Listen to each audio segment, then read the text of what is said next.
परम पूज्य श्री श्री बाबा श्री जी की दिव्यवाणी से हित का भाव परहित के लिए प्रेरित करता है। परहित में लगा हुआ मानव जीते जी इस लोक में देवताओं की तरह पूजित होता है और अमर कर जाता है अपना नाम वंशावली सहित भूलोक से विदा होने के बाद भी। स्वर्गीय श्री मणि नागेंद्र सिंह उर्फ मोनू पटेल, चर्चित नाम मोनू भैया, नरसिंहपुर के विधायक व प्रदेश के पूर्व मंत्री श्री जालम सिंह पटेल के पुत्र तथा केंद्रीय राज्य मंत्री श्री प्रहलाद सिंह पटेल के भतीजे थे। स्वर्गीय मोनू पटेल के परिवार में उनके दादा मुलायम सिंह पटेल, दादी श्रीमती यशोदा पटेल, उनकी मां श्रीमती सुमन पटेल, पिता श्री जालम सिंह पटेल, बहन श्रीमती फलित पटेल, कुमारी प्रतिज्ञा पटेल तथा भाई प्रबल सिंह पटेल हैं। उन्होंने अपने पिता को बचपन से ही जनसेवा के कार्यों में संलग्न पाया। उनके दादाजी श्री मुलायम सिंह पटेल तत्कालीन प्रभावशाली समाज सेवक तथा प्रगतिशील कृषक थे। पंचायत में उनके द्वारा लिए गए निर्णयों को सर्वसम्मति से स्वीकार कर लिया जाता था। स्वर्गीय मोनू अपने दादाजी के साथ अक्सर इन सभाओं में जाते थे, जिससे समय के साथ उनमें भी न्यायप्रियता तथा बुद्धिमता के गुण विकसित हुए।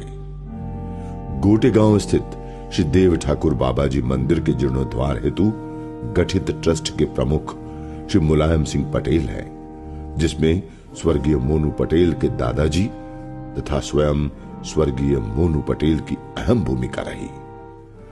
यहां आयोजित वार्षिक भंडारे की व्यवस्था मोनू मित्र मंडली द्वारा होती थी, जिसमें अनेकों लोग प्रसाद ग्रहण करते थे। अपने ताऊ जी के स्पष्टवादिता के गुण को स्वर्गीय मोनू पटेल ने अपनाया था तथा अपने कार्यों में बातों को घुमा फिरा कर कहने की अपेक्षा स्पष्ट रूप से रखने पर जोर दिया।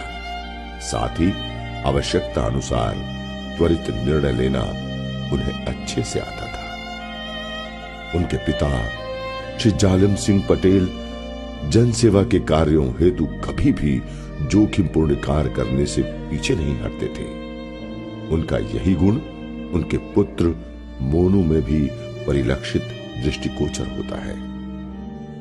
कोरोना काल में इनकी सेवाएं जनता के लिए वरदान साबित हुई। जब बाजार सुनसान पड़े थे, ऐसे समय में गरीब लोगों के घर घर राशन, सब्जी आदि सामग्री पहुंचाकर परिवार का भरण पोषण किया। ऑक्सीजन सिलेंडर की व्यवस्था की।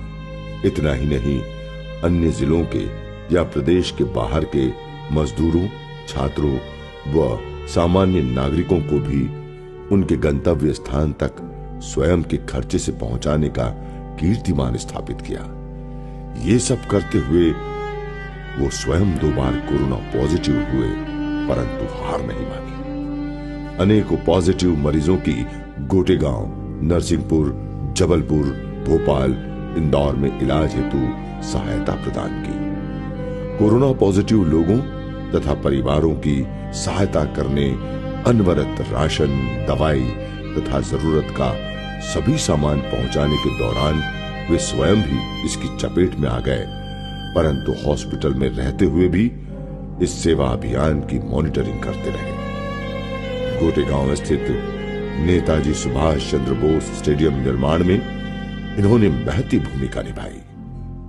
वह सहयोग क्रीड़ा मंडल गोटेगांव में आयोजित खेल प्रतियोगिता कराने में अहम भूमिका निभा रहे थे तथा वहां सभी महत्वपूर्ण सुविधाएं जैसे उपयुक्त माहौल तथा आवश्यक किट जुटाने हेतु सतत प्रयासरत रहे। साथ ही ये सुनिश्चित किया कि कोई भी इस स्टेडियम का दुरुपयोग न करे।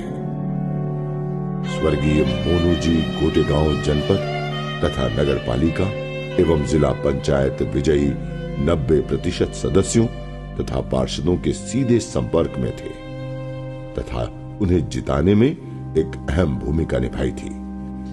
अतः कार्यों में कोई ढिलाई न हो, इस बात का वे पूरा ध्यान रखते थे।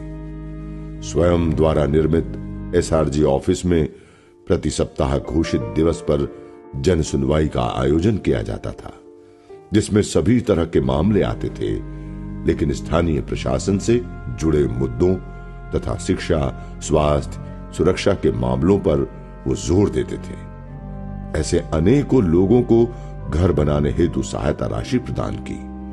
बारिश के मौसम में ऐसा कई बार देखने को मिलता है कि झोपड़ियों के छत उड़ गए, वहीं जब लोग मोनू भैया से मदद मांगने आते तो तत्काल उन्हें सहायता प्रदान की जाती थी। जन सुनवाई के दौरान जब एक दंपत्ति ने अपनी बच्ची दिया के पढ़ाई का खर्च उठाने में असमर्थता जताई तो स्वयं मोनू पटेल ने आगे बढ़कर स्वयं ये खर्च वहन करने की बात कही तथा उसका नामांकन यूनिवर्सल पब्लिक स्कूल में करवाया। ऐसे ही एक 10 साल की नेत्रहीन बच्ची साबिया की आर्थिक मदद कर उसकी नेत्र ज्योति वापस लाने में मदद की।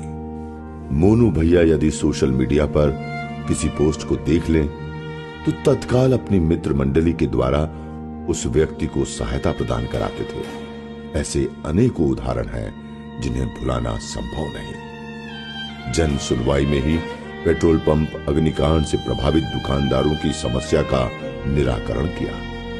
गरीबों, कमजोरों, निराश्रितों की सहायता करने हेतु वे सदैव तत्पर रहते थे। वह कोरोना काल के समय छात्रों की फीस अपने खर्चे पर चुकाई, इसलिए इन्हें भाई राजा के नाम से भी संबोधित किया जाता था। इनके सहयोगियों तथा प्रशंसकों की संख्या बहुत बड़ी थी। अपने प्रशंसकों के मध्य वे मोदी जी की तरह फैशन आइकॉन भी थे। अपनी 34 वर्ष की कम उम्र में ही इन्होंने राजनीतिक क्षेत्र में अपनी एक गहरी पैठ बना ली थी। मां नर्मदा प्रेमी मोनू पटेल जी ने बरमान घाट पर नमामि देवी नर्मदे स्वच्छता अभियान चलाकर नर्मदा तट की सफाई की। प्रधानमंत्री नरेंद्र मोदी के जन्मदिवस पर स्वर्गीय मोनू पटेल जी के नेतृत्व में आयोजित रक्तदान शिविर में 1101 व्यक्तियों ने रक्तदान दिया था। उत्कृष्ट विद्यालय में अनेकों दिव्यांग बच्चों को स्वर्गीय मोनू पटेल जी के नेतृत्व में सहायक उपकरण बांटे गए थे। कोरोना के बढ़ते प्रभाव से चिंतित मोनू पटेल जी ने नवरात्रि के 8वें दिन मनोकामना ज्योत विश्व कल्याण की भावना से प्रेरित होकर प्रज्वलित की थी। युवाओं द्वारा उन्हें युवा सम्राट भी कहा जाता था। ऐसे अनेकों उदाहरण हैं जो युवा सम्राट स्वर्गीय मोनू पटेल को अनंत काल तक स्मरणीय रखेंगे।